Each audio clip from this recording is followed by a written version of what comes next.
చెయ్యి కడగాల్సిన సమయాల్లో మైకు తడుపుతున్నా. 1:20 అయింది.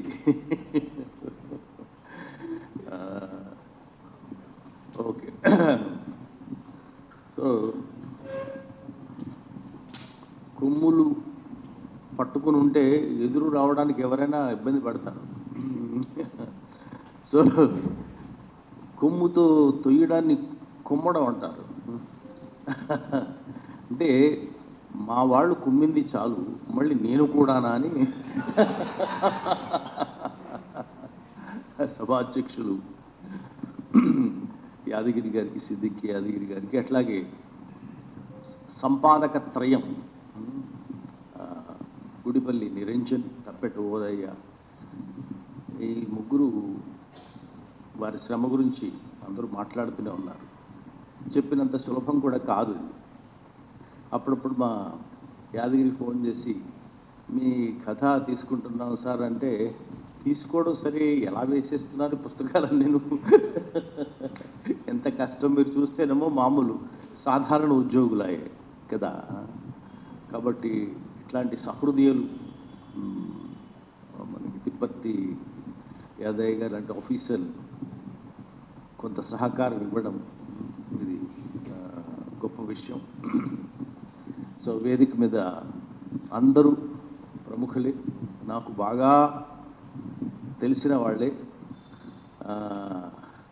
నేను అర్హుడిని కాకపోవచ్చు, కానీ అంత గౌరవం ఇచ్చేస్తున్నారు.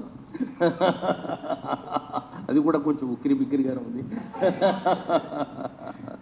బహుశా ఆకలి లేకుండా ఉండడానికి అది కూడా ఒక కారణం కావచ్చు. మా ఖాసిం కానీ, అట్లాగే తర్వాత మా గౌరీశంకర్, అట్లాగే ఇక్కడ నాకు ఆయనతో కలిసి చాలా ఉద్యమాల్లో కలిశాను, చాలా వేదికల మీద మాట్లాడేవాళ్ళం. బాగా దగ్గర నాకు ఆయన కత్తి పద్మారావు. ఆయన చూసినప్పుడల్లా నేను మీ గురువుగారు ఎలా ఉన్నారంట. సో అయ్యో ప్లీజ్, రైట్ రైట్. కోయి కోటేశ్వరరావు అసలే కత్తి, పైపెచ్చు హైదరాబాద్ సెంట్రల్ యూనివర్సిటీలో సానబట్టిన కత్తి అది. అట్లాగే ఇప్పుడు మన సమీక్ష చేసినటువంటి వారు గెడ్డం మోహన్ గారు, చిందు ఎల్లమ్మ, నేను కూడా రాశాను. ఇక్కడ ప్రధానంగా ఇక్కడ ఉన్నవారు ఈ 40 ఏళ్ల పత్రికా రంగానికి ముందు నేను ఉపాధ్యాయ వృత్తిలో ఉండేవాడిని. ఇక్కడకు లోపలికి వస్తున్నప్పుడు నా తొలినాటి ఉపాధ్యాయ అంటే అధ్యాపక వృత్తి, I was lecturer in commerce. Women's కాలేజీలోనే నాకు పనిచేశాను నేను మా ఊళ్ళో 2 ఏళ్ల పాటు. రైట్. అంచేత ఇక్కడ కొంచెం కష్టంగా ఉండేది. అంటే నేను ఒక్కడనే మా డిపార్ట్మెంట్ మొత్తం స్టాఫ్ రూమ్లో మగవాడిని. అప్పుడు అర్థమయ్యేది ఎప్పుడన్నా వాష్రూమ్కి వెళ్ళాలంటే ఎలాగా అని. చాలా కష్టాలు ఉండేవి అప్పుడు, కానీ స్త్రీల కష్టాలు అర్థం కాల. మిగిలిన సందర్భాల్లో ఎట్లా ఉంటుందని. ఇక్కడ ఈ పుస్తకం కొమ్ము, మా అమ్మ నాన్న ఎక్కువ కాలం టీచర్లుగా ఒక గ్రామంలో పనిచేసేవారు. ఆ గ్రామం పేరు కొమ్ము చిక్కాల అని. నేను మా వాళ్ళకి జర్నలిజం కళాశాలలో, మా ఖాసిం కూడా నా విద్యార్థి, అప్పుడు చెప్పాడు వార్త అంటే ఏమిటి అని అడిగితే, చెప్పావులే వార్త అంటే ఏం లేదు, సింగినాథం జీలకర్ర అనేవాడు.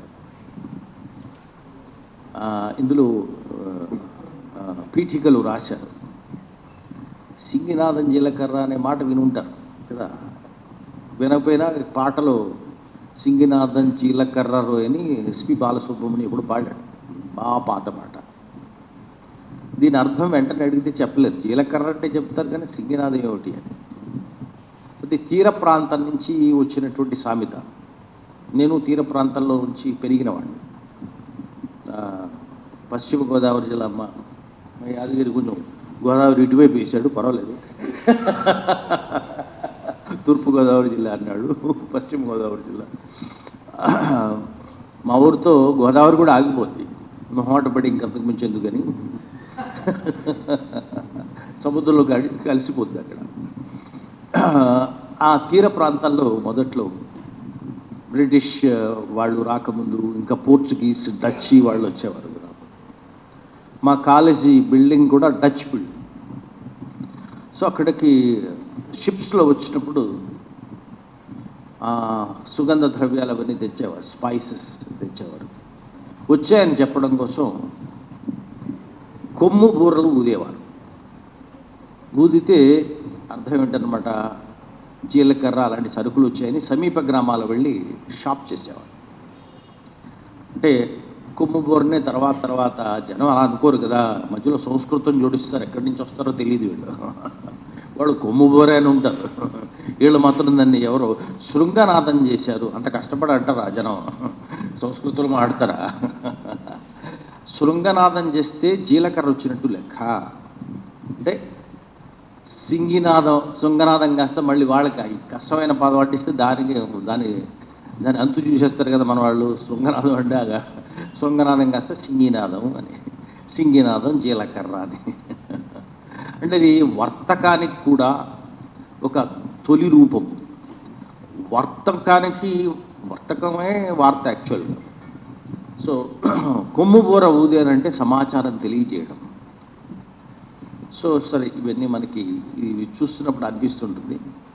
మీ మధ్యాహ్నం పూట వింటున్నారు, ఆకలి వేసే సమయంలో వింటున్నారు, కానీ ఆ మాట నేను గుర్తు చేయాలో లేదా కుదరడం లేదు. ఇప్పుడు ఈ సందర్భంలో గుడ్డు అంటే కొంచెం ఆకలి పెరుగుతుంది కదా, ఫుడ్ అన్నా ఆకలి పెరుగుతుంది, కానీ గాడిద గుడ్డు అంటే పెరగదు. గాడిద గుడ్డు కూడా ఎలాగొచ్చింది కదా, గాడిద గుడ్డు కంకర పీసు, ఇది సామెతే. మరి గాడిద గుడ్డు పెడుతుందా? పెట్టదు. గాను మళ్ళీ దానికోసం కాశీ వెళ్ళాలా? వీడు కాశీ వెళ్ళి గాడిద గుడ్డు పట్టుకొచ్చాడంటారు. కాశీకి గాడిద గుడ్డుకు సంబంధం ఏమిటి? మోకాలకి బొడుగుడుకులాగా అసలు ఎక్కడి నుంచి వచ్చింది? ఇది కూడా ఇంగ్లీష్ వాడు తెచ్చింది. వాడు గుర్రం ఎక్కి వెళ్ళే ముందు దొరలు ఉండేవారు కదా వాళ్ళు, ఇంగ్లీష్ వాళ్ళు. వెళ్ళే ముందు వాడు క్రిస్టియన్ కదా, వాళ్ళు ఇంగ్లీష్ వాళ్ళు అంటే క్రిస్టియన్స్ ప్రధానంగా. వాళ్ళు బయటకు వెళ్ళేటప్పుడు కార్లు లేవు కదా, ఆర్థర్ కాటన్ ఆ కాలంలో గుర్రాల మీదే తిరిగేవారు. ఇట్లా క్రాస్ మార్క్ వేసుకుని గుర్రం మీద ఏదో అనేవాళ్ళు. విన్నవాళ్ళు ఇండియన్స్. వాడు ఏమంటున్నాడో అర్థమయ్యేది కాదు, కానీ కొంచెం గ్రహించాడు. గ్రహించిన తర్వాత వీడు ఏమంటున్నాడంటే గాడిద గుడ్డు అంటున్నాడు, కంకర పీస్ అంటున్నాడు. కానీ ఆయన అనేది ఏంటి? God is good, conquer peace. భగవంతుడు మంచివాడు, శాంతి కలుగుగాక. వీడు దాన్ని కంకర్ పీస్ చేశాడు. సో అంతేకాకుండా మన వాళ్ళు ఉన్న గాడిద గుడ్డుని మళ్ళీ తెలుగు నానుడిగా మార్చి కాశీ వెళ్ళి గాడిద గుడ్డు తెచ్చినట్టు ఏమిటిరా అది? అది సాహిత్య పరిభాష అయిపోయింది. సో అట్లా వస్తుంటాయి. బట్ కొమ్ము అనేది చాలా మంచి పేరు. ఇంతకుముందు కూడా యాదయ్య గారు చెప్పినట్టుగా ఒక వృత్తి చిహ్నంగా దాన్ని తీసుకోవడం బాగుంది అనమాట. నాకు ఎప్పుడు కొంచెం ఫిర్యాదు ఉండేది, అంటే కొన్ని వృత్తుల దగ్గరకు వచ్చాక శ్రీశ్రీ కూడా ఆగిపోతాడు కదా. ఏమంటుంటాడు? జాలరి పగ్గం సాలెల మగ్గం కుమ్మరి చక్రం కమ్మరి కొలిమి అని అంటాడు. శ్రమైక జీవన సౌందర్యానికి సమానమైనది లేదనియా. ఇంకొంచెం దిగొచ్చు కదా నాన్న. ఊళ్ళో ఉండే వృత్తుల వరకే ఆగాము. ఊరు వెలుపల చెప్పులు కుడతారుగా, మరి వాడి శ్రమ పోలేదే కదా, పోలేకపోయావు. కాబట్టి మేము పోతాం అక్కడికి. దాదాపుగా 3.5 దశాబ్దాలుగా శ్రమని ఊరు వెలుపలకు దాటించి ఊరు వెలుపల వాడలో ఉన్న శ్రమని కూడా గ్లోరిఫై చేయడానికి దళిత సాహిత్యం ప్రయత్నం చేస్తూనే ఉంది. అది మీరు చదువుతూనే ఉన్నారు. ఇందులో కథలు చాలా అంశాలు ఇప్పుడు మన సమీక్షకులు చెప్పాక అందులో కొత్తగా ఉండేది ఏముంటుంది అంటే కథ రాసేయమంటున్నారు చటుక్కున. మీరు రాసేసినప్పుడు ఎలా కథ ఎలా మొదలెట్టాలని మొదలెడుతున్నారు. ప్రారంభం ఎలా మొదలు అంటే అనగనగా అని రాయాలండి, వినవినగా అని రాయాలా, తినగా అని రాయాలా, ఎట్లా ఇలాంటివి వస్తాయి. కాసిం ఒక అంశం చేశారు, ముందు కవిత్వం తర్వాత కథ అని.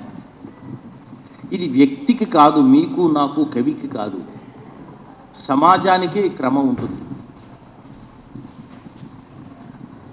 మనం అప్పుడప్పుడు ఫ్రెండ్స్ తమాషాలు చేస్తుంటారు. మనం చాలా గంభీరంగా ఎక్కడో పనిలో ఉన్నప్పుడు వెంటనే వచ్చి వీపు మీద ఒక్క చరుపు చరుస్తారు. చేసినప్పుడు అని తిరుగుతుంది. నువ్వంటే మొదటిది ఎమోషన్, రెండవది ఆలోచన. ఆలోచన అంటే స్పర్ ఆఫ్ ది మూమెంట్ వస్తుంది. ఎమోషన్ ఉద్వేగం, ఆశ్చర్యం, కోపం, దుఃఖం, జాలి అని ఉద్వేగాలు. ఇట్లా తిరిగా కాహు నువ్వా అని అనుకుంటా. అప్పుడు ఆలోచన వస్తుంది. సమాజం కూడా అలాగే స్పందిస్తుంది. ముందు కవిత్వం వస్తుంది, ఎమోషన్ కదా. సో ఎప్పుడన్నా దుఃఖం కలిగినప్పుడు ఒక వాక్యం పలుకుతాం కదా. ఏముంది కవిత్వం అంటే? కంటి చెమ్మే కవిత్వం, అంతకుమించి ఏముంది కదా. దుఃఖం చెప్పాలి. ఒక్కొక్కసారి భాష ఇంత చదువుకుంటాము, మేము కూడా కవిత్వం రాస్తాం. చాలా ఎమోషన్స్కి కూడా ఒక్కొక్కసారి మాటలు రావు. మాటలు రాని చోట కవిత్వం అవసరం ఏర్పడుతుంది. 10 ఏళ్ళు అయిపోతుంది చదువుకుని, మీరు ఇక్కడ చదువుకుంటూ ఉంటారు. మీరు అందరూ నిన్ను విడిచి ఒక్కరోజు కూడా ఉండలేనే అని ఇప్పుడు భాషలు ఇచ్చుకుంటారు. 10 ఏళ్ళు ఉంటారు అలాగా విడిచి. ఎవరి జీవితాల్లోకి వాళ్ళు వెళ్ళిపోతారు. ఎప్పుడో ఏ బస్ స్టాండ్లోనో ఎక్కడో కలిసిన తర్వాత దూరం నుంచి ఇది మన సరోజలా ఉంది అనుకుని దగ్గరకు వస్తుంది. వచ్చినప్పుడు ఆమె ఎలా ఉంటుంది? ఇద్దరు అసలు జిగిని దోస్తులు అనమాట. ఒక్క పూట కూడా ఒక్క క్షణం కూడా వదిలిండేవారు కాదు. కాలేజీలో ఉన్నప్పుడు, హాస్టల్లో ఉన్నప్పుడు. కానీ 10 years కలవలేదు.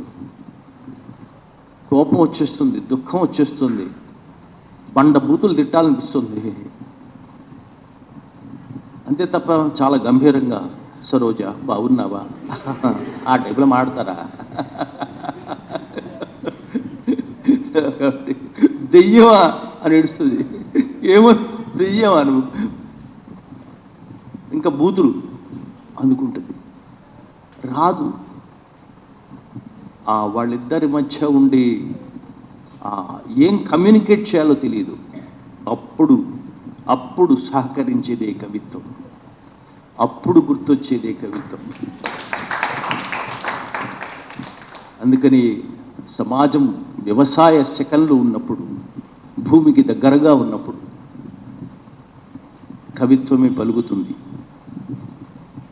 అది పాటై పలకొచ్చు, రాయడం వచ్చాక వచన కవిత్వం కావచ్చు, పద్యం కావచ్చు, ముందు గేయం కావచ్చు. మరి కథలా రైట్. కథ ఏం చెబుతుంది? ఇప్పుడు మీరు రాస్తున్నదన్నీ కథలేనా? అప్పుడు కథలు అనగానే ఇప్పుడు చాలామంది చెప్తుంటాడు, నాకు కథలంటే చెప్తారు. కథ అంటే రామాయణ భారతాల కథలు కావా? కాదని ఎవరున్నారు? పురాణాల కథలు కావా? కాదని ఎవరున్నారు? మరి అవి మీరు రాసేవి ఒకటేనా? వీళ్ళందరూ రాస్తున్న ఒకటేనా? కదా? కాదు, ఖచ్చితంగా కాదు. దిస్ ఇస్ మోడర్న్ స్టోరీ, ఆధునిక కథ. ఆధునిక కథ ఏం చేస్తుంటుంది? ఒక కథ అంటే ఒక డిస్కవరీ. కథ చదివాక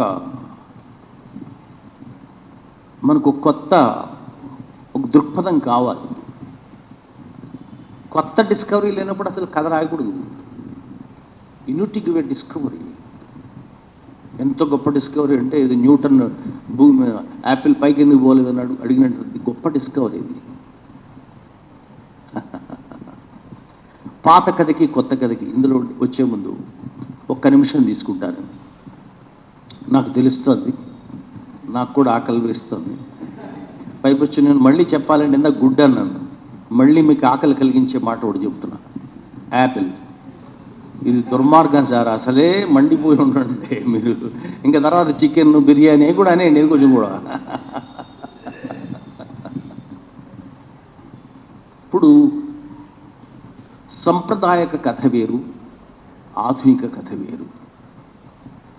మనం ఈ కథలో నీతేంటి అని అడుగుతారు చివరిలో.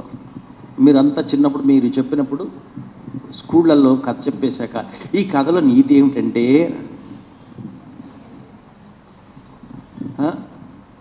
అబద్ధము చెప్పరాదు. లోపల అనుకోవచ్చు కానీ పైకి చెప్పకూడదు, అంతే కదా. సో ఈ నీతి కూడా ఏటరా బాబు, ఐకమత్యమే బలము. బాబోయ్, ఇలాంటి శాశ్వత సూక్తులు నీతుల్లో ఉంటాయి. నీతి వాక్యం అంత చిన్నది కాదు జీవితం, చాలా గొప్పది.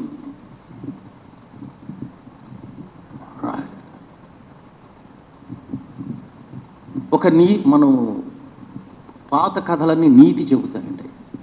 ఇప్పుడు నీతి కాదు కావాల్సింది, విలువ. దొంగతనము చేయరాదు, నీతి.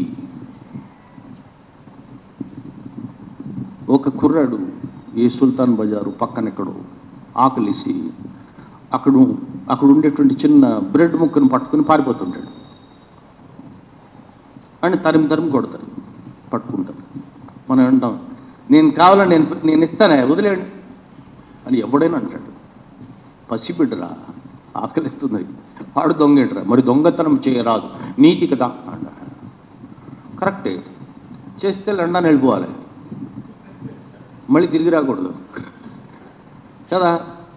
చిన్నది తగ్గొట్టకూడదు. పెడితే ఒక 2500 కోట్లు 3000 కోట్లు అలాగే చేయాలి కదా. ముందు తాగితే ఎగిరేదాన్ని తయారు చేశాడు ఒక ఆయన, తర్వాత నిజంగానే ఎగిరేదాన్ని తయారు చేశాడు. So king fissure. సో అలా వెళ్ళిపోవాలి. ఆయన్ని దొంగని, ఈ పసివాడిని దొంగ అంటే నీతి ఏమైపోయింది? నీతి కాదు. ఆధునిక జీవితానికి కావలసిన నీతి కాదు, విలువ, వాల్యూస్. అది వస్తుందా? సమాజం అభివృద్ధి చెందిన తర్వాత, వ్యవసాయ సమాజం నుంచి వ్యక్తి జనించిన తర్వాత, ఒక పారిశ్రామిక విప్లవం తర్వాత, నేను, నా స్వేచ్ఛ, నా ఆత్మగౌరవం అన్న ప్రశ్నలు వచ్చాక, మగవాడి నీడని స్త్రీ ఉండాలంటే ఏంద్ర కథలు చెప్తున్నావు? చిన్నప్పుడు విన్నాం, స్త్రీ పురుషుడు ఏంట్రా, అన్ని ప్రకృతిలో అన్నిటిలోనూ ఉంటుంది అవి ఆ తేడా. కానీ నువ్వేటి, పురుషుడు ఎక్కువ స్త్రీ ఎక్కువ అని, ఇది నీత? దాని పేరు పాతివ్రత్యమా? పూలు కనిపిస్తున్నాయరా చెవులు అని అడిగే స్థాయి వస్తుంది సమాజానికి. ఇది వ్యక్తి ఆవిర్భవించడం అంటే, వ్యక్తి వికసించడం అంటే, అప్పుడు కావాల్సింది ఆధునిక కథ, రామాయణం. సో రాసింది కింది వాళ్ళే, సృష్టించింది కింది వాళ్ళే. వాల్మీకి బోయేవాడే. దానికి ఒక జర్మ్ ఉంటుంది కథకి. రెండు క్రౌంచ పక్షుల్లో వేట కొడితే ఒక క్రౌంచ పక్షి కింద పడితే మిగిలింది పక్కది విలవిల పడి దాని చుట్టూ తిరుగుతూ చనిపోతే ఆ దుఃఖం అనుభవించిన వాల్మీకి కవిత్వం పలవరించాలనుకున్నాడు అన్నది మన రామాయణం చెప్తాం. కానీ పురుష పక్షి కోసం స్త్రీ పక్షి త్యాగం చేయాలి అన్న నీతిగా మారిపోయింది అది.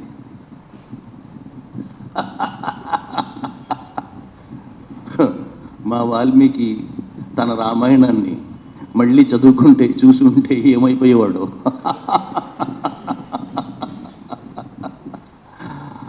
రైట్. కానీ అంచేత ఏమైంది, రాముణ్ణి వీడిన సీత కోసం ఆయన ఆ ఎడబాటును తట్టుకోలేని అంశంలో, సో ఆ ఎడబాటు మీద రామాయణాన్ని రాస్తాను. Okay, thank you. కానీ ఇదే రామాయణాన్ని వాల్మీకి కాదు, పోస్ట్ ఇండస్ట్రియల్ రెవల్యూషన్లో ఒక యూరోపియన్ రైటర్ రామాయణం రాయాల, అలాంటి కథ అలాగే ఉంటుంది, రాశాడు. ముపాసా, గైడి ముపాసా.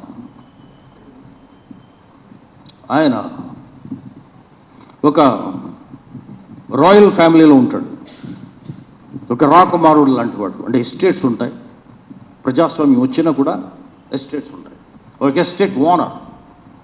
వింటర్ వస్తుంది, మంచు. ఈ మంచు సందర్భంగా మంచులో తను తన ప్రాణ స్నేహితుడిని తన బంగ్లాకు ఆహ్వానించాలనుకుంటాడు. పిలుస్తాడు, మిత్రమా మంచు వచ్చింది, వేటకు వెళ్ళే సమయం, I will take you away for hunting. వచ్చాడు. ఆ రాత్రి హాయిగా 3-4 వేశారు పెగ్గులు, పొద్దున్నే లేవాలి అని హార్స్ రిడన్ క్యారేజ్, అంటే మనం చక్కటి మంచి కార్ లాంటిదే కానీ హార్స్ లాగుతుంది. పొద్దున్న కోట్స్ గీట్స్ అన్నీ వేసుకున్నారు, మంచులు వెళ్ళిపోతున్నారు. కొండ మీద హంట్ చేద్దాం. కొండ ఎక్కుతుంది, దూరంగా ఒక ఎర్రటి ఒక డైమండ్లా మెరుస్తుంది. ఏమిటో ఏమిటి మిత్రమా అది? కొండ మీద డైమండ్ లాంటిది, చూద్దు కదా. తీసుకుపోయాడు. దగ్గరికి వెళ్ళక తెలిసింది అది ఐస్ క్యూబ్స్తో ఒక గుడిసెలా తయారు చేశారు. మధ్యలో ఒక ఫైర్ ప్లేస్, అంటే కట్టెలతో మంటలు పెడుతున్నాడు. This is for us. Come my dear friend. చూడు, ముందు వెచ్చన వెనక చల్లన. This is life. అందుకే రచల్ అంటే నాకు ఇష్టం. ముందు వేడి, తర్వాత చల్లదనం. చూడు, ఇంకా తెల్లతో ఇప్పుడే కాసేపట్లో తెల్లవారుతుంది అనగానే బర్డ్స్ చిప్పింగ్ వినిపిస్తుంది. My dear friend, it's time for hunting. వేటకు సమయమైంది, దా అంటాడు. అప్పటికి కూడా ఒక డాగ్ని కూడా తెచ్చుకున్నాడు. ఇద్దరు చెరో రైఫిల్ తుపాకీ పట్టుకున్నాడు. సో వీడు కాల్చాడు. బర్డ్స్ గూటిని వీడిచి వెళ్ళిపోతున్న సందర్భంలో ఆ క్యారవాన్లో కాల్స్తుంటే ఒక్కొక్క బర్డ్ పడుతుంది, కుక్క వెళ్ళి తీస్తుంది. So your turn, come on అంటాడు. బర్డ్ ఫైర్ చేస్తాడు. ఫ్రెండ్, ఒక బర్డ్ పడుతుంది, వీళ్ళు ఒక కుక్క వెళ్ళి తెచ్చింది. వీళ్ళు ఒక బర్డ్ పైన అన్నీ వెళ్ళిపోయి ఆ బర్డ్ మాత్రం స్కైలో making turn and turn and turn and turn తిరుగుతూ ఉంది. అదొక రకమైన వేదనతో కూడిన పూత కూస్తూ తిరుగుతోంది. ఈ ఎస్టేట్ రాజు ఉంటాడు కదా, my dear friend, shoot her, kill her అంటాడు. వాడు చెయ్యి తడుముకుంటున్నాడు, చేయలేకపోతున్నాడు. షూట్ చేసేవాడు దుఃఖపడుతున్నాడు అనుకున్నాం మనం, కానీ షూట్ చేయమనేవాడు ఏడ్చేస్తున్నాడు. కాల్చరా మిత్రమా, కాల్చు. I can't bear the pain it suffering. Separation కన్నా, సెపరేషన్ నుంచి విముక్తం చేసేది ఒక మరణం మాత్రమే, ఎడబాటు నుంచి విముక్తం కలిగించేది మరణం మాత్రమే, చంపుదాన్ని అన్నాడు. కింద పడింది. థ్యాంక్ యూ రా. దుర్మార్గమైందిరా ఎడబాటు, మరణం లేదు. రైట్? ఇద్దరు భార్య భర్తలు కలిసి ఉంటారు, ఒకళ్ళు పోయిన తర్వాత ఇంకొకళ్ళు ఎలా ఉంటారు?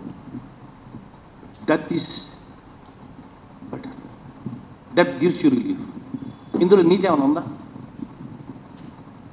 ఏముంది? ఒకరిని విడిచి ఒకరు ఉండలేని అనుబంధం ఉంది. అందులో అక్కడేముంది? భర్త చనిపోతే ఆమె కోసం, భర్త కోసం పాతివ్రత్యం ఉంటుంది. అది నీతి, ఇది విలువ. This is modern story. మీరు విద్యార్థులు ఉన్నారని నేను ఇందులో కాకుండా అవుట్ ఆఫ్ సిలబస్ చెప్తున్నాను.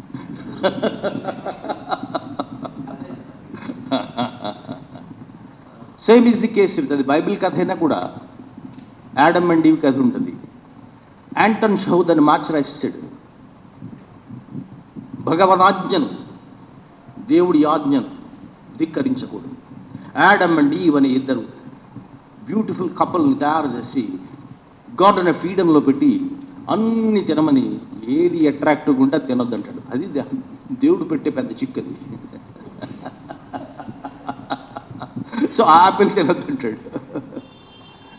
అప్పుడు సాటర్న్ వస్తుంది కదా, దేవుడు ఎందుకు తినొద్దన్నాడు తెలుసా, మీరు అంతటి అయిపోతారని కొంచెం టెంప్ట్ చేస్తుంది. అప్పుడు ఎప్పుడు బైబిల్ ఏం చెప్తుంది? ఎప్పుడు పాపం చేయించేది స్త్రీ అని. దారుణం కదండి. అందుకని ముందు ఆ యాపిల్ నాకు కోసి పెట్టావా అన్నాడు కదా. ఇవన్నీ మామూలు నీతి కథలు అన్నింటిలో ఉంటాయి. కరెక్ట్గా అదే టైంకి అడుగుతారు. My dear Rama, Lalitha jewellers వెళ్తుందటు, ఒకసారి నాకు కావాలంటది. ఏంటి మాయలేడి, బంగారం లేడి వెళ్తుంది, నాకు కావాలండి. ఏం కోరికలమ్మ విని? అంటే స్త్రీలు మాత్రమే ఇవన్నీ కోరికలు ఉంటాయి, పురుషులు కోరరు. పురాణాలు చిత్రం కదా, కోరికలన్నీ వీడివి. కానీ ఎవరి మీద తోస్తున్నారు? అట్లా యాపిల్ నాకు కోసి పెట్టవా అంటది. వాడు కోస్తాడు. ఈమె తిన్నాక వాడు కొంచెం తినబోతాడు. కరెక్ట్ ఎంట్రీ ఇచ్చేస్తాడు కదా దేవుడు. ఏడం అంటాడు. ఆగిపోతాడు వాడు, గొంతులో ఉండిపోతుంది. అందుకే ఇంగ్లీష్లో ఒక ఇడియం ఉంటుంది, మగవాళ్ళకి ఈ ఎముక కొంచెం ముందుకు ఉంటుంది కదా, దీన్ని యాడమ్స్ యాపిల్ అంటారు.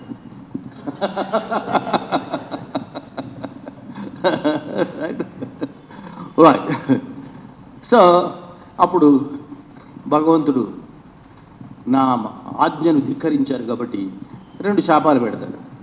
ఒరే, చాలా బేవర్స్గా వస్తుందని మొత్తం అన్నీ తినేస్తున్నావు నువ్వు, నీకు ఎలా కుదరదు, ఇక దున్నుకుని కష్టపడి తిను, శ్రమ పడుతుంది, నీకు ఫుడ్ ఉండదు అని చెప్పిస్తారు బైబిల్లో. అమ్మ, నీ వల్లే ఇంత వచ్చింది, నీకొకటి, ఇక నుంచి నువ్వు పిల్లల్ని కంటావు, అంత ఈజీగా ఉండదు, నొప్పులు పడతాయి, ఎవ్వరికి తెలియదు ఆ నొప్పులు ఎంత ఉంటాయో, అది నీకు పెట్టేస్తానని చెప్పాడు. అంటే దాని నీతి ఏం చెప్పారు మనకి? దేవుడి ఆజ్ఞ ధిక్కరించరాదు, భగవంతుని ఆజ్ఞ ధిక్కరించరాదు, ఇది భగవదీచ్ఛ, నీతి. మా ఆధునిక రచయితలు ఊరుకుంటారా? ఉన్నాడు ఒకడు, యాంటన్ చహవ్ అని, తెలుగు కథని అంత అద్భుతంగా చెక్కగలిగినటువంటి రచయితలు తెలుగు సాహిత్యంలో ఉన్నారు. మీరందరూ చదువుకుని ఉంటారు. గురజాడ అప్పారావు గారి తర్వాత శ్రీపాద సుబ్రహ్మణ్య శాస్త్రి చదివారు లేదా? రైట్. తర్వాత నెక్స్ట్ చాగంటి సోమయాజులు పేరు విన్నారా? కుంకుడాకు అలాంటివి ఉంటాయి. ఆయన చెహోవ్ కథ ఎలా చెక్కుతాడో అంత అద్భుతంగా చెక్కాలని ప్రయత్నం చేసేవాడు, సాధన చేస్తాడు. ఈ కథ ఊరికి రావు, వాటిని తయారు చేయాలి, చాలా మురిపెంగా తయారు చేయాలి. ఎందుకోసం? డిస్కవరీ కదా. ఇప్పుడు ఇంతకుముందు నేను చెప్పానే, సో ఒక పక్షి పెడుతుంటే షూట్ చేయమన్నవాడు ఏడ్ చేస్తుంటాడు. అది మిమ్మల్ని హాంట్ చేస్తుంది కదా ఖచ్చితంగా. ఈ కథ విన్నాక మీరు వేరు, ఈ జన్మ విన్నాక మీరు వేరు, ఈ కథా బీజం విన్నాక మీరు వేరు. నేనే మారిపోయాను, మీరు మారిపోతారు. ఒక కొత్త ఆధునిక కథ అంటే మార్చాల, ఒక మార్పు ఉండాలి. అండ్ కంక్లూడ్ చేయాలా? ఫైన్. ఇందులో ఈ యాడమ్ అండ్ ఈవ్ పేరు మీద ఒక లవ్ స్టోరీ రాశాడు చెహోవ్ కదా. ఇప్పుడు హైదరాబాద్లో లవ్ చేయాలంటే కాస్ట్లీ కదా. పాపం వాడు ఎంత కార్డు పెట్టుకుంటే మాత్రం ప్రియుడు, ఎంత గీకు వీరుడైతే మాత్రం కదా. అంటే మరి కార్డుని స్వైప్ చేయడం గీకేవాడు కదా, గీకు వీరుడు నా రాకుమారుడు అలాంటి వాడు తగిలినా కూడా వాడు ఒక్క స్టార్ బక్స్కి తీసుకెళ్ళి కాఫీ పిచ్చాడు అనుకోండి, సగం అయిపోతుంది. ఆ తర్వాత మనకు మల్టీప్లెక్స్కి తీసుకెళ్ళాలన్నా ఎక్కడికి తీసుకెళ్ళాలన్నా మామూలు ఉండదు కదా. కానీ అలా అని దాన్ని తీసుకెళ్ళాలంటే బైక్ ఉండాలి కదా. ఇప్పుడు అరగుండు గర్ల్ ఫ్రెండ్ ఉంటే తప్ప బైక్ తీయడు. అంటే మంచి చుట్టూ మంచి కొత్త హెయిర్ కట్ వచ్చింది కదా. సో ఇంత ఖరీదైన ప్రేమ కొంచెం కష్టం అంచేత మరి పేదవాళ్ళు ప్రేమించాలంటే ఎలాగా? ఒకడెవడో కొంచెం మరి డబ్బులు అంతగా లేనివాడు ప్రేమించాలన్నాడు. మొత్తానికి అమ్మాయి నచ్చింది, అమ్మాయి కూడా వీడిని ప్రేమిస్తుంది. బయటికి తీసుకెళ్ళాలంటే సిటీ అయితే పర్వాలేదు, చిన్ని పట్టణాల్లో ప్రేమించాలంటే చాలా కష్టం. పల్లెటూళ్ళు ప్రేమించాలంటే మరీ అనుకుంటాను కదా. బాబు నువ్వు మ్యాటర్ అబ్బావు కదా అంటాడు. ఊరు దొరికేశారా? ఎనానిమిటీ ఉండదు అనమాట, అందరూ గుర్తుపట్టేస్తారు. కొంచెం అంచేత ఏం చేస్తారు, మా రోజుల్లో ప్రేమించాలంటే కొన్ని టెక్నిక్స్ ఉండేవి. ఎవరన్నా అమ్మాయిని తీసుకుని వెళ్ళాలంటే పాత డొక్కు థియేటర్లో పాత సినిమా ఆడుతుండేవి, శ్రీ వెంకటేశ్వర మహత్యం. ఎవరు రారు, వచ్చిన ముసలాళ్ళు వస్తారు, పిల్లలు చూస్తారు. ఎక్కడో చూసాడు, ఎక్కడో చూడలేదు, సినిమా చూడండి. తర్వాత ఇక పార్కులు గట్లు తీసుకెళ్ళాలంటే చాలా కష్టం. అలా కాకుండా బెస్ట్ థింగ్ ఏంటంటే శ్మశాన వాటికి దగ్గర పొలాలు ఉంటాయి, అక్కడ దాదాపుగా ఎవరు రారు, పోతే తప్ప. ఇద్దరే వస్తారు, పోయినోడు పడ్డవాడు, అంటే ప్రేమలో పడ్డవాడు పైకి పోయినాడు, ఇద్దరే వస్తారు, ఎవడు రాడు. సో వాళ్ళు వచ్చారు. సో వీడు అలాంటి వాడు అనమాట. అలాంటి వాళ్ళు ఇద్దరు ఒక పేద ప్రేయసీ ప్రియుల కథ రాద్దాం అనుకున్నాడు యాంటోన్ చెహోవ్. వాళ్ళే యాడమ్ అండ్ ఈవ్ అనుకోండి కాసేపు. వీడు ఏమనుకున్నా అంటే అది మరి వేరే కదా, సెట్టింగ్ రష్యా కదా. సో రష్యన్ సెట్టింగ్లో అక్కడ యాపిల్ గార్డెన్స్ ఉంటాయి. వీడు కరెక్ట్గా శ్మశాన వాటికి పక్కన ఉండేటువంటి యాపిల్ గార్డెన్ చూసాడు. అక్కడికి వెళ్దాం అన్నాడు. సరే బాగుంది, ఎవరు చూడరు, అక్కడికి వెళ్దాం అన్నాడు.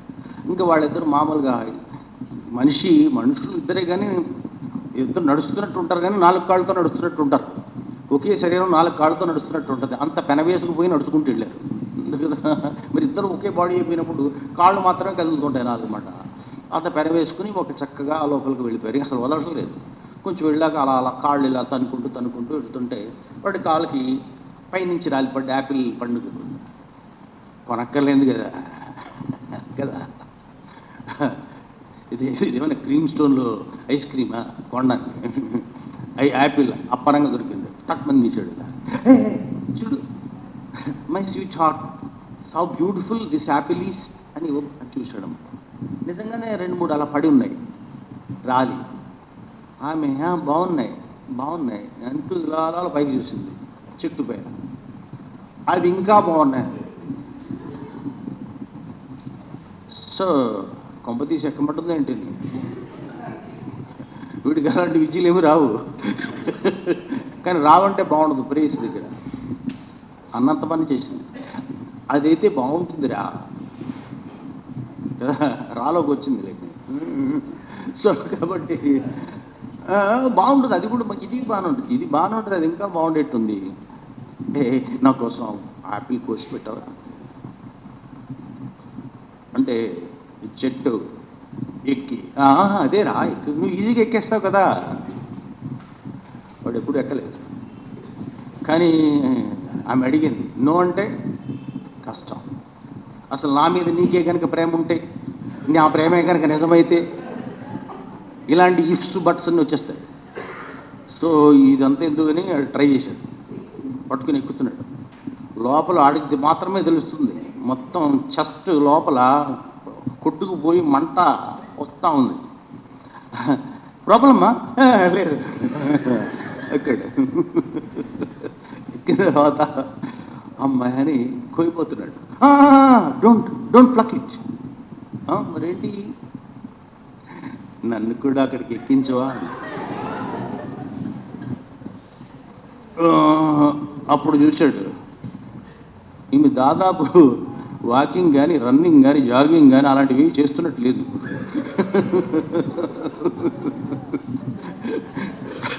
డైటింగ్కి చాలా దూరంగా ఉన్నట్టుగా కూడా.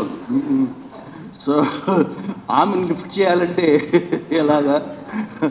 సో సరే తప్పుతుందని చెయ్యించాడు. వీడి చెయ్యి ఊడుతుంది కానీ ఆమె చెయ్యి రావట్లేదు. మొత్తాన్ని 2 చేతులు పట్టి పైకి తీసుకెళ్ళాడు. ఆడు మామూలుగా రొప్పుతున్నాడండి. ఆయాసపడుతున్నాడు. ఏంటి కోపడుతున్నావు, అది ఎలా అనిపిస్తుందా, ఇది ఆయాసం కోపం కాదు అండి. ఇప్పుడు కొయ్యరా కొంచెం చేతికి ఇచ్చాడు కదా. బైబిల్ కథలు జరిగిపోవట్లే, ఇందాక రామాయణం జరిగినట్టు ఆమెకి ఇచ్చాడు. షుట్టుకే బైట్ కదా, కరెక్ట్గా మన ఐఫోన్లో యాపిల్ లాగే ఈ మాత్రం బైటింగ్ ఇచ్చింది.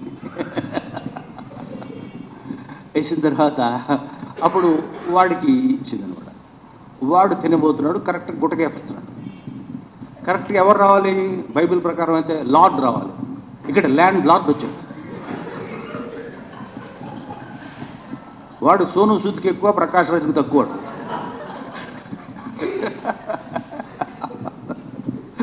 అంటాడు. అడు చూసి వాడికి అర్థమైపోయింది. అడిగి సార్ ఇదొక్కటే మొదటిసారి ఫస్ట్ అంటే తినండిరా అంటాడు. తినరా అంటాడు. అని రండి రా కిందకి ఇచ్చాడు. ఆమె దిగింది. సో సార్ ఇదొక్కటే సార్, మేమేం ఇంకెక్కడేం తినలేదు సార్ అంటే, అరే తప్పు నీది కాదురా, నేను ముందు నుంచి వస్తున్నాను, నువ్వు అక్కడికి కింద రాలేదు ఇస్తాను. ఆ పిల్ల ఒప్పుకుందా? పైకి చూపించింది. అక్కడికి నేను ఎక్కలేను అన్నావు, ఎక్స్ప్రెషన్ ఇచ్చావు. కానీ తప్పదు అంది. తన్ను కూడా ఎక్కించమంది. అసలు ఇందులో నీ తప్పేమన్నా ఉందిరా అన్నాడు. లేదు సార్. ఆమె ఇలా చూస్తుంది. వెంటనే లేదని దాని తప్పు అంటే ఎవరు తప్పు, అంత ఆమె తప్పేనా? అవును సార్ అండి. ఆమె చాలా గుర్రుగా చూస్తుంది. సో మరి ఏదో చెప్పాడు, లవ్ కదా, ఎగిరిపోతే చాలా డేంజర్, కష్టపడి ప్రేమిస్తున్నాడు. సో సంవత్సరం పట్టింది అమ్మాయి వెంట తిరగడానికి. సో కానీ వీడేమో చూస్తే తప్ప ఆమె అవును సార్. ఈ యాపిల్ ఏ కలర్లో ఉందా? యాపిల్ ఎలా ఉంటుంది సార్? ఎర్రగానే ఉంటుంది. కానీ నీ ప్రేయసి బుగ్గలు ఉన్నాయి, ఆ కలర్లో లేవురా అంటే సార్ లాగి పెట్టి ఇదవడ అవదవడ కొడితే ఆ కలర్ వస్తుంది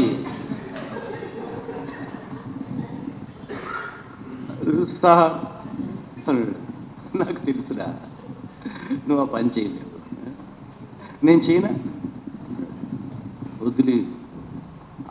వాడు టచ్ చేయడం కానీ మనమే బెటర్ అనుకుంటా అని టప టప టప టప టప కొడుతుంటే ఆమె కళ్ళ నీళ్ళు వస్తుంది.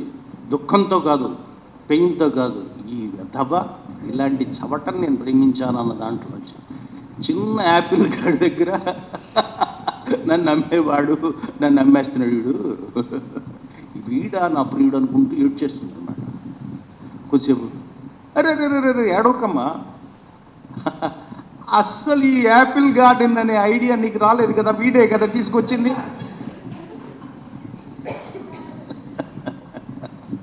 రైట్ అంటే ఎవరిది తప్పు? వాడిదే సార్ కదా. ఇప్పుడు అసలే కోపం మీద ఉంది. ఎప్పుడన్నా పోస్ట్ ఆఫీస్కి వెళ్ళావమ్మా, అక్కడ స్టాంపులు కొడతారు టిట్ట, ఆ రేంజ్లో వీడిని ఒంగోబెట్టి కొట్టా అంటే మొత్తం ఫ్లోర్ కట్టుకుపో. కొడతాను అనుకోండి, లేదు సార్ నేను కొడతా సార్, నేను కొడతా సార్ అని కొట్టదు. మా కోపం అంతా తీర్చేసి పట్ట పట్ట పట్ట ఒకటి కొట్టాడు, నేలకు అతుక్కుపోయాడు. అప్పుడు వీడు లేరారు లేచాడు. పొండరారు ఇంతకుముందు 4 కాళ్ళతో ఒకే శరీరంతో నడిచొచ్చారు కదా ఒకే చోట నుంచి. ఇప్పుడు అలా కాదు, ఇప్పుడు 2 కాళ్ళతో ఎవరి దారిన ఒకే గేట్లోంచి కాదు 2 గేట్లోంచి 2 ఎగ్జిట్స్ కథ అయిపోయింది. భూమి మీద ఉండే హక్కు, ప్రాపర్టీ, ఆస్తి ఇద్దరి ప్రాణప్రదంగా ప్రేమించుకున్న వాళ్ళని కూడా ఇలా విడగొట్టిస్తుంది. సమాజంలో భూమి మనుషుల్ని వేరు చేస్తుంది.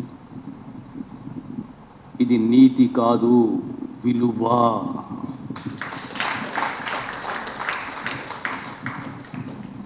ఇవి ఆధునిక కథలు. ఈ ఆధునిక కథకి సంప్రదాయ కథకి తేడా ఉంటుంది. ఈ కథ పెరిగిన తర్వాత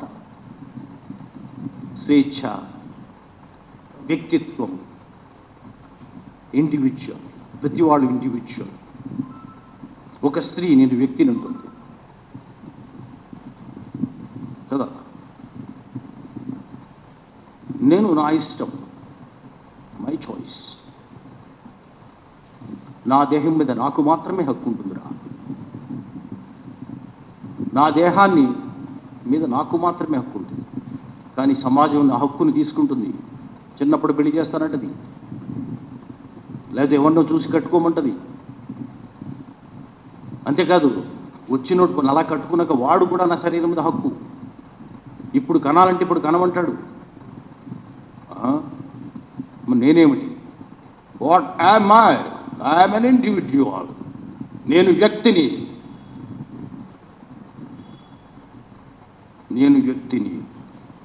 వివాహం అంటే ఇద్దరు ఒకటవడం కాదురా, ఇద్దరు 2 స్వతంత్ర వ్యక్తిత్వాలుగా ఉండేటువంటి వ్యవస్థ ఉంటే వివాహ వ్యవస్థలోకి వెళ్తాం. లేకపోతే ఎందుకు అదే వ్యవస్థ? దిక్కుమాల వ్యవస్థ. Is that guaranteed? స్త్రీ ప్రపంచంలో బ్లాక్స్ ఏంటి అక్కడెక్కడి నుంచో తోటల కోసం పట్టుకొచ్చేసారు మమ్మల్ని. పైగా నలుగుంటారు మిమ్మల్ని. నీగ్రోలమా మేము? We're individuals. మరి అలా అన్నప్పుడు స్వరాజ్యాలు తెచ్చేసాం, అవి తెచ్చేసాం, ఇవి తెచ్చేసాం అన్నప్పుడు ఎక్కడున్నావురా మేము? Where are we? చిన్న సరిహద్దు దగ్గర కొంచెం అటు ఇటు జరుగుతుంటేనే సరిహద్దు దగ్గర కాపులా కాసేవాడే. అప్పుడప్పుడు దేశభక్తి ఉంటారు కదా, మన సినిమాలు చూస్తుంటాం. ఏంట్రా అంటే బోర్డర్ అన్నా, బోర్డర్ ఏంటది? దేశభక్తి ఏముంటుంది అక్కడ? మంచు ఉంటుంది, మనుషులు ఉన్నారు అక్కడ లోపల, ఇన్సైడ్ ఉన్నారు. మంచు కాదురా, హద్దువా? మరి ఊరికి వాడకి హద్దుందిరా. ఆ ఊరు దాటితే వాడలో ఉండేవాళ్ళు. అక్కడ ఉన్నది వాస్తవాధీన రేఖ కావచ్చు, ఇక్కడ ఉన్నది అవాస్తవాధీన రేఖ. అబద్ధాల మీద గీసిన గీత. ఒకళ్ళమా ఇద్దరమురా? కోట్ల మంది. మా జనాభా కలిస్తే 3 దేశాలు అవుతాయి. అస్పృశ్యుల జనాభా కలిస్తే 3 దేశాలు అవుతాయి. కానీ ఫికర్లే, భయంలే, ఎలా బతుకుతున్నామన్నది అవసరం లేదు. మమ్మల్ని కూడా దేశం గురించి ప్రాణాలు అర్పించమంటారు. బొవ్వలేక సైన్యంలో చేరతారు. భక్తి కోసం కాదు, భక్తి కోసం చంపుతారు అక్కడ. మరి ఇతిహాసపు చీకటి కోణంలో కథలెన్నో కావాలిప్పుడు అన్న మహాకవి, ఎంతకు మించి చీకటి కోణం ఉందా? How can be call it's an independent nation? మేము ఇండిపెండెన్స్, మేము స్వతంత్రం ఎలా అనుకోవాలి? మేము ఇదే ప్రశ్న కదా అంబేద్కర్ వేస్తా. మరి ఆ జీవితాల మీద ఎవరు రాస్తారు? మీరు రాస్తారు.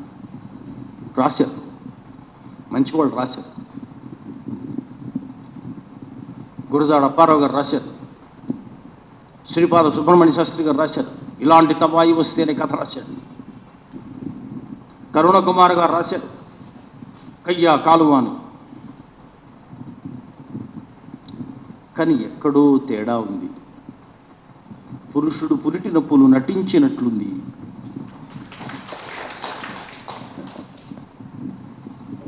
మా దుఃఖం కనిపించట్లా. రాయాలి. అస్పృశ్య జీవితాల మీద రాయాలి కదా. నా సహచరికి, నా తల్లికి కొన్ని వందల సంవత్సరాలు వెనక్కి వెళితే చాలు, గుండెల మీద రవికలు లేకుండా చేశాడు కదరా. రవిక కోసం చేసిన పోరాటం ఇది. ఏం బతుకులు రా అవి. ఎవరో ఒకళ్ళిద్దరు ఐఏఎస్ అధికారులు అయితేనో, ఎవరో ఒకళ్ళిద్దరు మంత్రులు అయితేనో కదా. క్రీమీ లేయర్లు అవుతారా మీరు? క్రీమీ లేయర్ వీళ్ళకి ఇంకా రిజర్వేషన్స్ అవసరం లేదంటారా? క్రీమీ లేయర్లు అవుతారా? అది కూడా ఎవరితో చెప్పించాలో వాళ్ళతో చెప్పించేస్తారా? ఏం బాగుపడ్డాం. కానీ మరి మాకు లోపల రగులుతుంది కదా, మా కథలు రావాలి కదా. ఈ కథలు, కొమ్ము కథలు చదువుతున్నప్పుడు నా కథ సరే ఎక్కువ గాయం చేశారు నా కళ్ళతో. ఒక ముళ్ళు పట్టుకుని అందరూ పొడి చేశారు.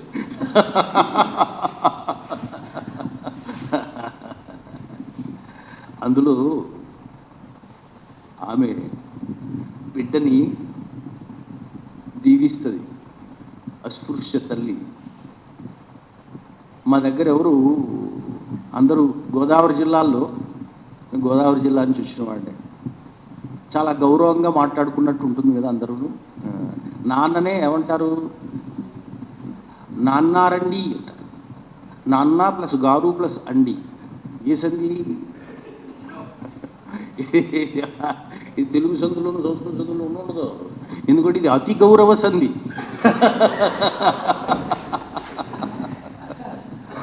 కానీ ఈ అతి గౌరవ సంధిని వాడలు వాళ్ళు వాడరు. ఊసి ఏమే ఊరే ఇవే ఉంటాయి. తిట్టు కూడా బాగా తినరా, కొంచెం కడుపుని సుష్టుగా తిను నాన్న, కొంచెం బాగుంటుంది, ఇంత గొప్పగా అనరు కదా. తినిసేవరా చెప్తావా? అమ్మే తినిసేవరా అంటది. దీవెన, కడుపు నిండా ఆశిస్తూ ఇస్తున్న అమ్మ దీవెన. తిట్టే వాళ్ళ భాష, విసుకే వాళ్ళ భాష. అంత విసుగ్గా ప్రేమించుకున్న ఆ తల్లి కూతుళ్ళు, కూతురు చేసిన తెగువకి అమ్మ తెగువ చూసి ఇలాగే బతకవే, పువ్వు మెత్తపడ్డా నష్టం లేదు, పువ్వు గట్టిపడ్డా నష్టం లేదు. పువ్వు సుకుమారంగా ఉంటుంది, గట్టిపడ్డా నష్టం లేదు. కానీ ముళ్ళు మెత్తబడకూడదే, ముళ్ళులా ఉండాలా. వాడపిల్లలకి అక్కరకు వచ్చేవాళ్ళు ఎవరు కదా. ద్రౌపది వస్త్రాభరణం జరిగితే అన్నా అంటే భగవంతుడే వచ్చాడు, నేను ఉన్నాను అని వస్తాడు. వాడలో అన్నా అని అరిచి అరుపులకి అన్న కూడా రాడు. వచ్చిన అన్న వరసైన వాడు ఏం పని చేస్తాడు కూడా తెలియదు. వస్త్రం కప్పనే కప్పుతాడు, విప్పనే విప్పుతాడు. అంత దుర్మార్గమైన వ్యవస్థ మధ్య జీవిస్తున్న నా చెల్లెళ్ళు, నా సోదరీమణులు, నా తల్లులు ఎవరు రాస్తారు? వాళ్ళ కథల గురించి ఎవరు రాయాల? మనం తప్ప. ఇది చదువుతున్నప్పుడు చాలా మామూలుగా దీన్ని మామూలు ఇతర పద్ధతుల్లో చూపించేసామనుకోండి, ఇందులో అన్ని రకరకాల పొదుపు పిసినారితనం, వలస, దొరతనం, ట్రాన్స్జెండర్ అలవాట్లు, విశ్వాసం, ఆత్మగౌరవం, ఉంపిడిగత్త, అవివాహిత, కష్టం, విజయం, సామాన్యుడు, అసామాన్యుడు, పరువు హత్య, ఉపాధ్యాయుడు, రాజకీయం, ముంపు సమస్య, ఇలా విడివిడిగా ఉన్నట్టు ఉంటాయి. కానీ నాకు అనిపించింది కథను ఎక్కడ మొదలు పెడదామన్నా నా మిత్రులు రాసిన కథలు అది చావు దగ్గర మొదలవడము, చావు దగ్గర ముగియడము నడుస్తుంది కదా. ఇక్కడ మన సోదరి రాసిన కథ తెరచిన తలుపు మూసిన తలుపులు కదమ్మా, హేమవతి. సో అది చక్కగా రాసావనంటే నేను చక్కగా దుఃఖపడ్డావన్నట్టు ఉంటుంది. రెండు అనాల్సి వస్తుంది. ఇది నిజమైన ఆధునిక కథ. అంటే మొత్తం ఒక అవస్థలోంచి వెళ్తుంటుంది. ఒక నిండు గర్భిణి టీచర్, ఒక ఉపాధ్యాయురాలు. కథ మొదలు కావడమే ఆమె నడవలేక గ్రామానికి వెళుతూ అరుగు మీద సొమ్మసిల్లుతుంది. టీచర్ అనే ఒక చదువుకిచ్చే మర్యాద అంతా ఇస్తారు అందరూ. కానీ ఆమె వెతుకుతున్నది కదా, ఏదో బైబిల్లో చెప్పినట్టు 100 గొర్రెలు కాదు, ఉన్న 100 గొర్రెలు కాదు. రియల్ షెపర్డ్ ఏం చేస్తాడు? తప్పిపోయిన గొర్రెను వెతుకుతాడు. అట్లా వెతుక్కుంటూ వస్తుంటుంది. ఆమెకి నెక్స్ట్ మెటర్నిటీ లీవ్ మీద వెళ్ళబోతున్నది. అది మళ్ళీ నెక్స్ట్ డే నుంచి స్కూల్కి రాదు. ఒక మంచి పిల్ల రావడం లేదు, ఒక వాడపిల్ల రావడం లేదు. అది మొదలైనప్పుడే నేను దిగులుగా చదువుతున్నా. తెలుస్తోంది వాడపిల్ల కోసమని. ఆ బంగారు తల్లి ఏమై ఉంటుందో అన్న దుఃఖం చివరి వరకు తీసుకుని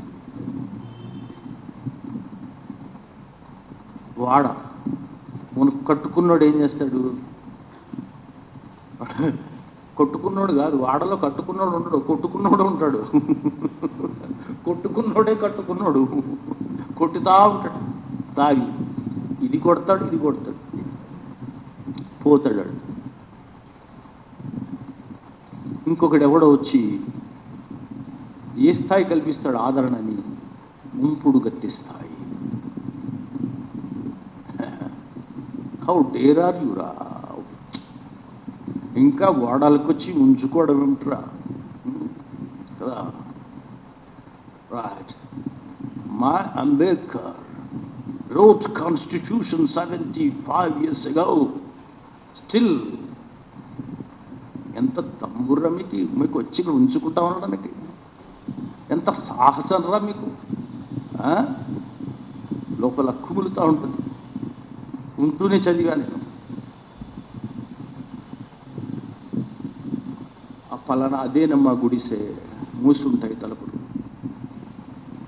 ఒక దుఃఖ దృశ్యం ఆవిష్కృతమవుతోంది. అక్కడ కూర్చోబోతుంటే కూడా పక్క వాళ్ళు వచ్చి, అమ్మ గర్భంతో ఉన్నావు తల్లి, చావు ఇంటి దగ్గర ఏం కూర్చుంటావు ఉంటారు.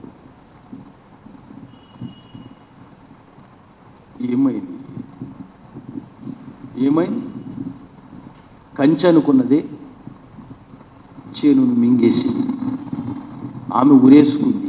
బిడ్డ ఏమై ఉంటుందో ఊహించవచ్చు. దాంతోనే ప్రసవ వేదన. ఒక తప్పిపోయిన అమ్మాయి కోసం మితుకులాట, ఇక్కడ కడుపులో బిడ్డ పెనుగులాట. సరే, కథ ఎలా ముగించుకుంటారు ఆవిడ? కథ మొత్తం చెప్తే మీరు చదవరు కదా. సో ఇలాంటి కథలు. తర్వాత ఒక గుడ్ ఎక్స్ప్రెషన్, మంచి నెరేషన్. ఇక ఇక్కడుండే అనుకోకుండా ఏంటంటే, ఈ ముగ్గురు అంటే వీళ్ళని కవిత్రయము నన్నయ్య తిక్కన ఎర్రాప్రగడని పైవారిని వచ్చి దీవించి వెళ్ళిపోతాను. నేను అలా దీవించను. వీళ్ళు కథకత్రయం. మన యాదగిరి, నిరంజన్, ఓదయ్య, వీళ్ళు కథకత్రయం. వీళ్ళు జనరల్గా తెలుగులో మన దేశంలో రెండు ఉండవు. ఒకటి పరమత సహనం ఉండదు, రెండు పరసాహిత్య సహనం ఉండదు. ఆడు రాసింది ఆడిదే తప్ప, ఆడు గోల ఆడిదే తప్ప, ఆడు గోస ఆడిదే తప్ప, అవతలుడు ఏం రాశాడన్నది అనవసరం అనమాట. కానీ వీళ్ళు కథలు చాలా చక్కటి కథలు. ఆ ముంపు సంబంధించిన కథ కానీ, సో మనం వాడు రాసిన చెప్పట్ల తర్వాత సునక ప్రణయాన్ని అంటే మామూలుగా పైవారు అయితే అలాగే పెడతారు. ఒక సునక ప్రణయం అని. సో వాడ కుక్కలు ఊర కుక్కలు మధ్య వచ్చే కాబట్టి ఇంటర్ క్యాస్ట్ లవ్, దాంతో చక్కగా రాశారు. ఇక్కడ అది ఒక దుఃఖాన్ని, ఇవన్నీ వీళ్ళ కథలు నేను వాళ్ళు ప్రత్యేకంగా చదివాను. సో కాబట్టి వాళ్ళ గురించి చెప్పచ్చు. ఇంక ముగించేస్తున్నా. ఒక దుఃఖం ఎంత ఉంటుందో ఒక ర్యాష్నెస్ కూడా ఉంటుంది. ఒక దీని దగ్గర రైల్వే గేట్ దగ్గర ఒక ట్రాన్స్జెండర్, ఆ ట్రాన్స్జెండర్సు నిజానికి అన్ని ఒక కులము మతం వెలివేస్తే అస్పృశ్యులు ఏర్పడ్డారు. కులము మతము జెండర్ వర్గం అన్నీ వెలివేస్తే ట్రాన్స్జెండర్లు ఏర్పడతారు. అన్నీ వెలివేయలేదు. ఇళ్లలో మధ్యతరగతి వాడు కొంచెం ఆ కుర్రాడు తిప్పుకుంటూ నేను మాట్లాడుతున్నాడు అనుకోండి, గోరింటాకు పెట్టుకుంటాను అనుకోండి, సొంత తండ్రి చంపేద్దామని చూస్తాడు. మెంటల్లీ రిటార్డెడ్ని భరిస్తారు, ఫిజికల్లీ ఛాలెంజ్ని భరిస్తారు. కానీ హార్మోన్ ఛాలెంజ్ కదా ఇది, వాడిని భరించరు. అందుకని చాలామంది ఐదర్ బెగ్గర్స్ ఆర్ క్రిమినల్స్ అవుతారు. ఇందులో ఒక బెగ్గర్ అవుతాడు. వాడు అడుక్కుని నైట్ పుస్తకాలు చదువుకుంటాడు. అయితే చిన్న కంప్లైంట్ ఉంటుంది, అది చదివే పుస్తకాల్లో ఎండమూరు వీరేంద్రనాథ్ చదువుతాడు. అది తప్ప రచయిత కనపడితే డైరెక్ట్ చెప్తాను నేను. కథ మాత్రం చాలా గొప్పగా రాశాడు. అంటే ర్యాష్నెస్ అన్నమాట. అభివ్యక్తిలో ఒక విసురు ఉంటుందన్నమాట. సులభం. సో ఇలా ఒక్కొక్క కథకి మరొక కథకి సంబంధం లేనివన్నీ చాలా ఉన్నాయి. సో అంటూ ముట్టు వాటి కథ గురించి కూడా చెప్పారు. అట్లా పిసిని కొట్టు దాని మీద కూడా చెప్పారు. అన్నిటికుండా మనకుండా అది బేదారిని, అదేనా? ఎస్, బేల్దా. కాబట్టి వలసపోవడం కదా. వాడలో ఉండాలని ఎవడికి అనిపిస్తుంది? నిజానికి అవకాశం ఇస్తే వాడ మొత్తం వలస వెళ్ళిపోతుంది. మీరు ఇక్కడ ఉండే అస్పృశ్య జీవితం జీవించిన వాళ్ళు మీరు పట్టణం నగరం రావడానికి ఎంత తహతహపడి ఉంటారు. మళ్ళీ వెళ్ళి పల్లెలో ఉండాలంటే ఎలా ఉంటుంది? చాలా కష్టం. వలస భారతం అంటేనే వీళ్ళు.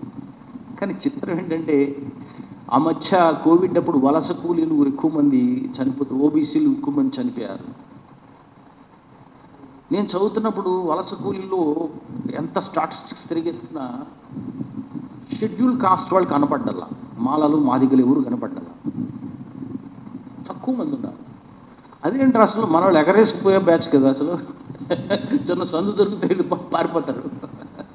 ఎవడుంటాడు అక్కడ? మనం చాలా మొదట్లో మా కృష్ణశాస్త్రి వీళ్ళందరూ పల్లె గురించి రాస్తుంటే పల్లె తల్లి వంటిది అబ్బా, పట్టణం ప్రియురాలి వంటిది అబ్బా, ఇది చాలా బాగుంది. పల్లె రమ్మంటుంది, పట్టణం తెమ్మంటుంది, గ్రామం ఎంత గొప్పగా ఉంటుంది.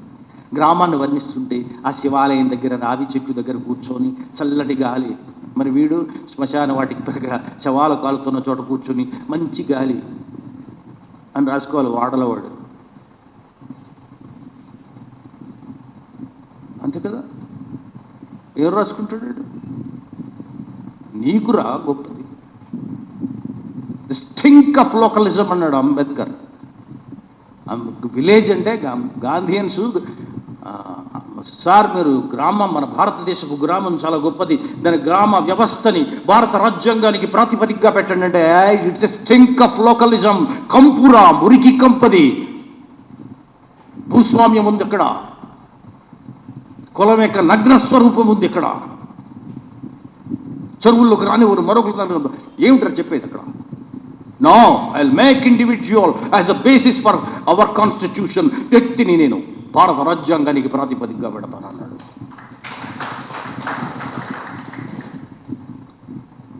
సో అలాంటి చోట వలస కూలీలు ఎందుకుంటారు? మనవాళ్ళు వెళ్ళిపోతుంటారు. వృత్తులు, కుల వృత్తులు కొన్ని కునారిల్లిపోతున్నప్పుడు ఓబీసీలు వెళ్ళిపోతున్నారు, రోడ్ల మీదే చనిపోయారు. చాలా దయనీయమైన చావు. కానీ ఈ దయనీయమైన చావుల్లో షెడ్యూల్ కులాలు లేరేమిటని కొంచెం ఆశ్చర్యంగా చూశాం. అక్కడ ఈవెన్ ఓబీసీలు కూడా షెడ్యూల్ కులాల వాళ్ళని రానివ్వరు. ఒకవేళ వస్తే స్కావెంజింగ్ వృత్తి చేయాలి. అందు కొద్ది మంది మాత్రమే ఉండేవారు. అరే పొట్ట చేత పట్టుకుని నీతో పాటు చద్దామన్న చావనివ్వండి. వలసకు కూడా పనికిరామా? కాబట్టి ఇక్కడ వలసకు వెళ్ళాలా లేదా ప్రేయర్ చేసి పంపిస్తుంటాడు. అద్భుతమైన సన్నివేశాలు. కానీ దీనికి తోడుగా ఒక తాత్విక చింతనం ఉండాలి, తాత్విక ప్రశ్న లేవనెత్తాలి.